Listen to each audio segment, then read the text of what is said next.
Paulinho, como é que você tá, meu querido? Sim. Zucker, pessoal, saudade de vocês, que bom estar aqui de novo. Saudade. Olha, deixa eu falar, só fazer uma Você observação. que saiu do Morning, acabou o Morning. Acabou. Paulinho. Pelo amor de Deus. O Morning também tá mais perdido que nós. Mas o destaque dele, sem dúvida, é pelos comentários. Inclusive, ele tá sempre no Pingos. em Training Topics. Tá no Pingos nos Is agora. Time bom, hein? Aí sim, hein? Sim. Time bom do Pingos, hein, Pois Paulinho? é. Você tá curtindo fazer o Pingos?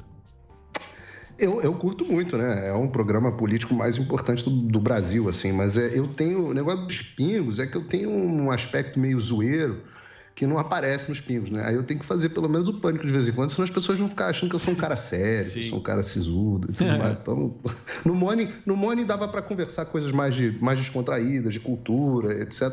E os pingos é ali, pauta política séria. Todo dia. Mas a gente segue, na verdade, a vocação, os caminhos que Deus manda, né? Deus mandou fazer pingos agora, é pingos. Então, vamos embora. E o que você acha que tá...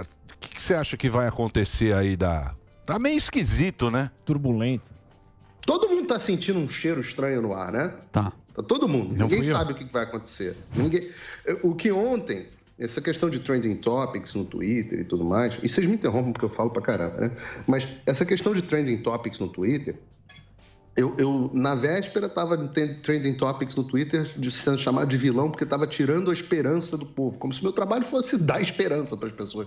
Meu trabalho é dizer o que está acontecendo. Se isso dá esperança ou tira esperança, não é problema meu, né? Eu simplesmente relato o que está acontecendo. Aí no dia seguinte eu virei trending topics por um motivo totalmente diferente, porque eu resolvi ontem nos Pingos nos Is, falar quem são os generais no alto comando do Exército Brasileiro que estão se posicionando contra uma ação mais contundente do Exército. Porque eu já estou dizendo há um tempo que existe consenso dentro do comando de que o Tribunal Superior Eleitoral não conduziu as eleições de forma isonômica. Isso aí é consenso. Só que aí o Alexandre de Moraes andou esticando a corda demais e tem muita gente falando, olha, peraí, qual é o nosso papel constitucional? Né? Quais são os papéis constitucionais das Forças Armadas? Tá lá, é o artigo 142 da Constituição, tá aí, o Marcão tá aí, se conhece melhor do que eu. São garantia dos poderes constitucionais, garantia da lei e da ordem e defesa da pátria. E aí você olha, nesse momento, a defesa da pátria fica vulnerável a agentes externos, com um processo eleitoral desses que a gente tem no Brasil. E a agentes internos também que querem subverter as instituições. Garantia da lei e da ordem, ora, lei e da ordem. A lei e a ordem está sendo desrespeitada todos os dias. O Supremo Tribunal Federal admite que está desrespeitando a lei e a ordem, mas é tudo por um bem maior em defesa da democracia. Um negócio que não tem escrito na Constituição em lugar nenhum. Desrespeitam a liberdade de imprensa, desrespeitam a liberdade de expressão, desrespeitam a liberdade de manifestação. E a garantia dos poderes constitucionais, que poderes constitucionais? O Brasil hoje só tem um poder constitucional, então tem alguma coisa de errado. E os caras entendem isso, e alguns entendem. E aí eu resolvi falar algo que todo mundo já sabia lá dentro, mas que ninguém falava, porque a imprensa hoje já não existe mais, que são os generais hoje que estão se posicionando de forma mais aberta contra essa ação mais contundente. E eu falei isso, gerou muita repercussão, porque está tendo reunião de alto comando hoje, né? Acho que vai hoje, amanhã, e talvez depois de amanhã. E eu falei, quem são? Até cometi um pequeno equívoco, porque eu disse que o general Stumpf era comandante militar, acho que do Sul, eu disse, mas na verdade ele foi movido, porque no alto comando eles às vezes mudam de posição, ele virou, acho que agora foi para o Estado-Maior, mas não muda absolutamente nada no que eu disse. Falei o nome dos 3 generais. São o general Stumpf, o general Tomás, esses 2 estão sendo cotados e estão loucos para serem comandantes do Exército durante o governo Lula, e falei do general Richard, que eu não coloquei na mesma categoria dos outros 2, como carreirista, mas que também está com uma posição, até uma pessoa que tem muita gente fala muito bem dele, ele comandou a intervenção militar no Rio e tudo mais, um cara, eu acho até curioso, um cara que seja tão forte contra a bandidagem, que não esteja tomando uma postura forte contra o governo, que é o governo bandidólatra, né? Que vai entrar no Brasil, e não pelas vias corretas. Então, eu acho estranho que ele tenha tido essa posição. Os outros 2, não. Eu falei nos Pingos ontem. Um era o ajudante de ordem do Fernando Henrique Cardoso. Pô, o cara ajudante de ordem do Fernando Henrique Cardoso. Depois, quando ele foi comandante da AMAN, que é a academia que forma os oficiais do Exército, né? Academia Militar das Agulhas Negras, ele foi o cara que mudou o currículo da AMAN para transformar em direção a uma AMAN mais progressista. E os militares odeiam isso, odeiam. Algumas mudanças foram revertidas, outras já não davam mais para ser revertidas. Então o cara deformou a AMAN. Sempre foi tido. É uma coisa que emputece os militares até hoje. E o Tomás, né, o general Tomás. E o general Stumpf, esse é o amigão, tem um brother que trabalha com simplesmente o brother dele, que foi a AGU do Bolsonaro, hoje é secretário executivo do Xandão. Então o secretário executivo do Xandão tem um brother dentro da reunião de alto comando do Exército. E eu simplesmente falei para as pessoas. Falei porque eu acho que tem que falar. Eu sempre reservo as coisas, né, o off. Mas quando a coisa começa a chegar de 10 fontes diferentes, você tem que falar. E aí, o que acontece o que aconteceu foi que hoje, na reunião do alto comando, parece que tem general putinho. Parece que o general Stumpf está cuspindo maribondo lá. Não adianta ficar puto comigo. Não adianta ficar puto comigo. Tem que ficar puto com a sua situação. Tem que ficar puto com a divisão. Estão tentando criar divisão dentro do Exército. Não estou tentando criar divisão nenhuma. Essa divisão existe. É só olhar para baixo, olha para os seus... Uma característica de um bom comandante é você olhar para baixo e ouvir sua tropa. Ouça a sua tropa. Essa divisão... A divisão existe em tudo no mundo, né? Eu só estou expondo o que está acontecendo lá dentro. E o que eu estou dando... Eu vou dar um exemplo aqui, eu vou ler para vocês. Eu avisei ontem nos Pingos, eu avisei que existia uma carta que seria assinada por oficiais da Ativa. Uma carta de insatisfação que seria assinada por oficiais da Ativa. Eu avisei isso ontem, porque eu participo de alguns grupos com militares e eu estou quieto, ouvindo, prestando atenção. Eu sou que nem o Emílio. Eu fico ouvindo grupo de WhatsApp. Né? Presta atenção. E eu avisei que teria essa carta. A última vez que houve uma carta assinada por oficiais da Ativa foi em 1954, durante o governo Getúlio... Olha isso, 54 a última vez, durante o governo Getúlio Vargas. A carta foi assinada em fevereiro de 54. Em agosto de 54, os comandantes... caiu o ministro da Guerra, antes, no meio do caminho. Os comandantes acabaram pedindo a renúncia do Getúlio Vargas, que deu um tiro no peito. Então, essa foi a última vez que 80 coronéis e tenentes-coronéis da Ativa assinaram uma carta. E agora, neste momento, a gente está vivendo história no Brasil. Neste momento, hoje, já tem uma carta que conta já com a assinatura, neste momento que nós falamos. O link está no meu Telegram, para as pessoas que tiverem curiosidade de acompanhar. Qual é o endereço? No meu canal de Telegram é Real P. Figueiredo. Eu não botei no Twitter, nessas coisas, que é mais fácil de automoderação. Mas eu botei no meu Telegram, canal Paulo Figueiredo, é fácil de achar. Canal Paulo Figueiredo no meu Telegram. Tá, o link também está nas minhas redes sociais todas. Quem me segue em alguma das redes, Twitter, Instagram, etc., pode achar. E neste momento, a carta conta com 177 já assinaturas. Caramba. Eu falei que a última tinha 80, né? Mas essas não são todas. Porque eles avisam... E eu vou ler aqui a carta, se vocês me permitirem. Pois não. Em primeira mão, aqui no Pânico. A carta, além dessas 177 assinaturas que estão abertas, já existe uma lista prévia dos oficiais que organizaram isso, eu sei quem são, organizaram isso e vão... uma rela original, digamos assim. E em cima dessa rela, 177 já assinaram. Ô Paulo, deixa eu, se você me permitir, eu fazer um break só pra rádio. Boa. A gente continua com o papo aqui, que a gente tá na TV, tá na rádio hoje aqui. Pode ir, Reginaldo. Vai lá, a gente continua com o papo aqui ao vivo, quem tá no YouTube e quem tá na TV. Pode concluir, ô Paulinho. Não, eu vou ler a carta. Posso ler a carta? Claro, lógico. Primeira mão. Não li ainda em lugar nenhum. As pessoas estão começando a saber. Essa carta foi solta esta madrugada, exclusivamente em grupos de militares. E eu tô... Só que, agora, meu amigo, a informação se tornou pública, sim. O jornalista reporta, né? Então, isso aqui não tem manifestação de opinião. Isso aqui é uma reportagem. Estou reportando o que está acontecendo.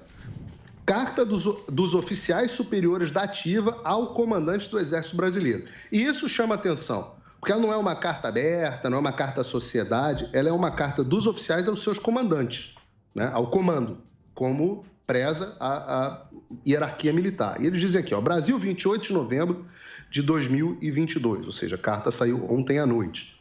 Subscrevem esta carta oficiais superiores da ativa do Exército Brasileiro que o fazem de livre e espontânea vontade. Como membros do Exército Brasileiro, somos sabedores que o Exército de Caxias é uma instituição permanente e regular, sob a autoridade suprema do Presidente da República e reconhecida por seu sacerdócio, disponibilidade permanente e dedicação exclusiva ao Brasil, na qual repousa a confiança do povo brasileiro. Resolvemos tornar público, com base no inciso 4º do artigo 5º da Constituição Federal, a presente Carta dos Oficiais Superiores do Exército Brasileiro, deixando claro que é o exercício do direito estabelecido no artigo acima mencionado e que será colocado em tópicos para o melhor entendimento. Aí eles abrem uma citação aqui. A farda não abafa o cidadão no peito do soldado. Marechal Manuel Luiz Osório. Ponto 1. Reafirmamos o nosso compromisso inquebrantável com a pátria e com a sociedade brasileira formada por patriotas comprometidos com o bem da nação. 2. Dos participantes com a liberdade e transparência, atualmente tão requeridas pelo povo brasileiro. Não existe instituição ou poder constituído que possam se colocar acima da lei e da ordem democrática. Os 3 poderes precisam ser harmônicos e independentes, conforme prevê a Constituição, tendo em seu sistema de freios e contrapeso o necessário limite para que assim se mantenha. Consideramos importante, portanto, que os poderes e instituições da União assumam seus papéis constitucionais, negrito, previstos em lei e em prol da pacificação política, econômica e social, especialmente para a manutenção da garantia da lei, da ordem e da preservação dos poderes constitucionais, respeitando o pacto federativo previsto na regra basilar da fundação da República Federativa no Brasil. Item 4. Reforçamos a crença em nossa instituição Exército Brasileiro, cuja origem remonta ao sentimento de brasilidade construído a partir da Batalha de Guararapes, 1648, e amalgamado à participação em todos os fatos históricos de relevância da nação. Destacamos, item 5, que os integrantes da Força Terrestre coesos, motivados e conhecedores da sua história sempre estarão prontos para cumprir as suas missões constitucionais com base no mais sublime dos juramentos de, abre aspas, dedicar-me inteiramente ao serviço da pátria, cuja honra, integridade e instituições defenderei com o sacrifício da própria vida. Item 6. Asseveramos que os soldados de Caxias, que se preparam dioturnamente com profissionalismo e abnegação, colocam os objetivos nacionais sempre em primeiro plano, desprezando quaisquer interesses pessoais.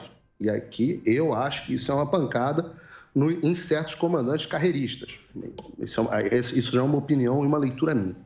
Estamos atentos a tudo o que está acontecendo e que vem provocando insegurança jurídica, claro que isso é o Supremo Tribunal Federal e ao TSE, e instabilidade política e social no país. E isso se refere, provavelmente, às pessoas que estão às portas dos quartéis.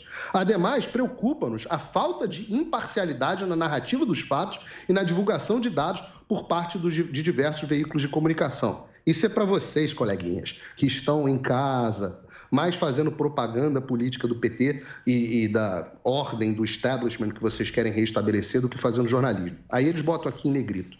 Covardia, injustiça e fraqueza são os atributos mais abomináveis para um soldado. Nossa nação, aquela que integra os maiores índices de confiança às Forças Armadas, sabe que seus militares não a abandonarão. Provavelmente sabe, porque por isso que estão à porta dos quartéis. A relação preliminar dos subscritores dessa carta será elaborada por ordem alfabética, dentro de cada posto, apenas com as primeiras adesões que foram coletadas antes da sua expedição. Que eu falei, antes dessa carta ser expedida, já existia uma lista, que eu não sei quantos tem, pode ter 50, pode ter 100, eu não sei quantos tem. À medida que forem sendo recebidas novas solicitações de adesão, elas serão encaminhadas oportunamente com o nosso mais alto apreço e respeito, oficiais da ativa do Exército Brasileiro. E aí, neste momento, eu tinha falado de 177, enquanto a gente está falando aqui já está com 189, e isso está acontecendo. Reparem, não tem nada de golpista nessa carta. Isso é uma carta manifestando o restabelecimento da lei e da ordem. Não tem conteúdo político, não fala de Lula, não fala de fraude em eleições, não nada. Exorta as instituições a tomarem os seus caminhos. Só que isso é tão inédito que já tem gente, e eu já recebi um informe aqui, já tem gente, agora tem mais um general para ficar famoso, General Soares, comandante militar do Sul. Acrescentamos eles à lista de generais famosos. Está na hora do Brasil conhecer quem são seus generais. O comandante militar do Sul teria, e ele pode negar, por favor, comando militar do Sul negue, se for falso, eu só recebi isso de militares, dizendo o seguinte: senhores, bom dia. Alertem aos seus subordinados que a adesão a esse tipo de iniciativa é inconcebível. Eventuais adesões de militares da ativa serão tratadas no âmbito do CMS, na forma da lei, sem contemporizações. Bravo, general. Tchutchuca com alguns, mas tigrão com outros, né? Parabéns. Eu quero ver se ele vai ser tigrão na hora de fazer cumprir o seu juramento à pátria, que é isso que está dizendo aqui. Porque mesmo com essa ameaça e com ameaças de outros bravos generais que preferem aterrorizar os seus comandados a tomarem uma atitude para cima, apesar disso, o número de assinaturas da carta não para de crescer. Né? E isso, Emílio, demais aqui, isso reflete a realidade do Exército. As pessoas pensam assim, só tem vendido no Exército, só tem carreirista, só tem patriota. Não, tem carreirista, tem patriota. Tem gente mais corajosa que está disposta a morrer mesmo. E tem gente que fala assim, não, é melhor. Isso acontece. Tem em todos os lugares. Já tinha, meu avô contava em 64, eu me lembro muito do meu avô sentado à mesa, assim, de lanche, assim, da gente, e ele pegava o pão e tirava o miolo. Eu me lembro muito disso, e ele ficava brincando com o miolo, assim, do pão, fazendo as bolinhas. E ele ficava falando assim, não, em 64 foram os coronéis que empurraram os comandantes. E eu não estou dizendo que a gente vive um novo 64, eu só estou fazendo uma analogia aqui. Eu falava que foram os coronéis que empurravam os comandantes. E ele falava, e a gente olhava para o lado e falava assim, e fulano? Não, fulano não dá para contar. E Beltrano? Não, Beltrano era nosso, mas agora já não é mais. Então, não é uma coisa nova. Claro que houve uma deterioração da qualidade dos homens que estão lá agora, mas não é uma coisa nova. É uma coisa antiga, uma coisa que já se repete, a natureza humana se repete. Né?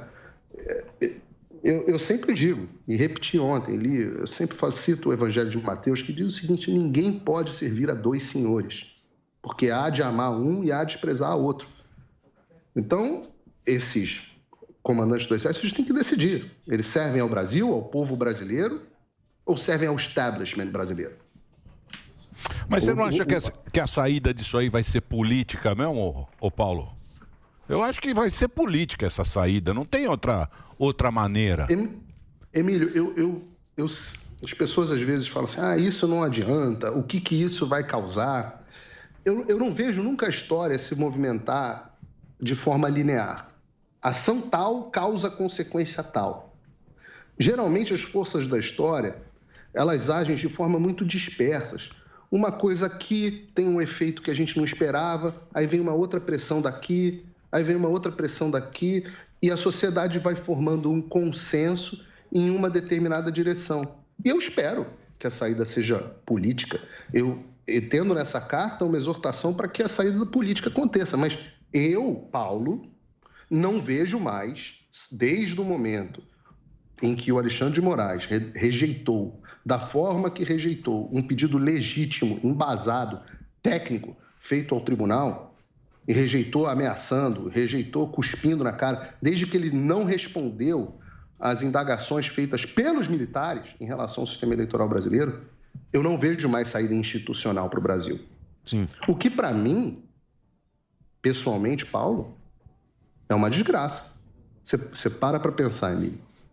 O meu bisavô, general Euclides, foi perseguido pela ditadura Vargas. O filho dele, o João Figueiredo, meu avô, né? Filho de alguém que foi perseguido por uma ditadura, foi o cara que reestabeleceu a democracia plena e o governo de volta aos civis no Brasil. Ele falou desde o discurso de posse até o discurso que ele nunca fez, mas que existe o registro histórico de transmissão de posse por Tancredo, que não aconteceu. Ele dizia, o futuro do Brasil são as democracias, é uma democracia liberal, como os países desenvolvidos. E, no entanto, hoje, eu vejo com tristeza que a população olha esse legado que foi construído a duras penas, com sangue da minha família, e fala assim, não deu certo. E pede socorro aos militares. E eu não estou fazendo juízo de valor aqui. Agora, o que eu posso dizer é um movimento de baixo para cima. Sim. É um movimento do povo, que é visto pelas tropas, que é visto pelos comandantes, que está sendo levado agora, né? Só agora, aos maiores comandantes. E, no entanto, eu não tenho visto, e aqui não é exatamente uma crítica, mas apenas uma constatação, que o comandante em chefe, que é o presidente da República, está desaparecido. Está sumido, né? Desapareceu. Desapareceu. Eu estou falando isso, pode ser uma estratégia, pode ser que ele não queira se meter com isso. Eu não acho que seja melhor. Mas eu acho também, mas eu acho isso também errado do Bolsonaro sumir nessa hora. Eu também acho. Sim. Eu também acho. Não é? Porque se o Brasil acima de tudo, não é o Brasil acima de tudo? Acho que nesse momento... Cara, não, estou de acordo. Se você tivesse pressão dos dois lados, de cima e de baixo, as coisas aconteceriam de forma melhor. Mas eu não tenho todos os elementos que o presidente tem e eu tenho que conhecer. O presidente Bolsonaro aguentou muita coisa pelo Brasil. Então, talvez ele tenha os motivos dele. Faz muito tempo que eu não falo com o presidente. Então, assim, talvez ele tenha os motivos. Eu e ninguém. Tá? Eu acho que o Bolsonaro vai ser preso. Você acha? Eu também acho. 2 de janeiro. Se não acontecer nada, ele vai ser preso. Vários de nós seremos presos. Eu não serei porque eu tô aqui, mas... Você tá tranquilo aí. Ô, Paulo, deixa eu fazer uma pergunta. Você vai mandar cigarro pra mim. Eu preciso já virar aqui. Poxa. Pô, Paulo, obrigado aí pela sua participação. A gente também tá aqui com o Fernão, que é seu companheiro lá no Pingos, que é esse programa de muito sucesso aqui da Jovem Pan. Preste continência pro Fernão. Fernão é craque, manda muito bem. Aqui a gente vai conversar com ele e daqui a pouquinho a gente vai bater esse papo com ele. Eu vou fazer agora, meu querido